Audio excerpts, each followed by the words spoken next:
Sri Subramanian, Appachi Mama. On Monday, July 2nd, Appachi Mama, the head priest of Sri Ramanasramam, passed away at a Vellore hospital due to a sudden stroke. He was 80 years old and had served in Sri Ramanasramam since his youth. His departure has saddened all those who have benefited by his devotion and service all these decades. In his usual modest manner, Appachi Mama briefly described his life in a recent video interview. The following text has been extracted from this interview.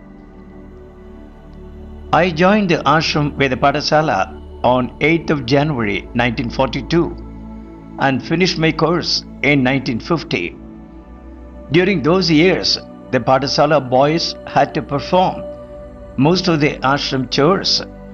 This included assisting the priest in the mother's temple, cleaning the kitchen after every meal, grinding the coffee beans every evening, shifting huge vessels from the fire, spreading rice for mixing at the poor feeding, serving the devotees and the servants. The rest of the time, we had our Veda lessons. Once, while serving Bhagawan and others, Bhagawan asked for some more buttermilk. I went to the kitchen and took the bucket containing the buttermilk and served Bhagawan, not knowing that this was the sour buttermilk which was put aside for the servants. Bhagawan drank the buttermilk and never said anything, but the kitchen staff took me to task.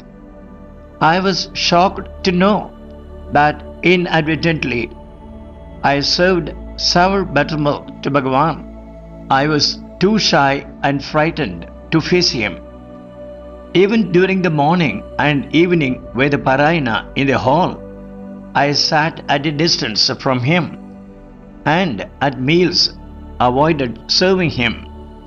However, after 2 days had passed and finding that he did not mention anything about the incident, I took courage and started serving him again.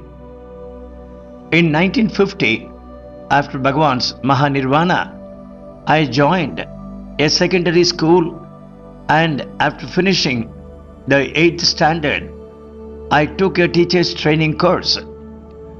I then served as a teacher for 3 years in Tirukoilur and Tanjore.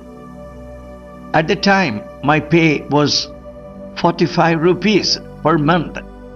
Krishnamurti Kittu, who was working as a priest in the ashram, wrote to me and asked me to return to serve in the ashram with a salary of only 15 rupees per month. Though the pay was low, I thought it was a call from Bhagawan himself to serve him, and heeding this call, resigned my job, came and settled at the ashram. In those days, the ashram income was insufficient and irregular.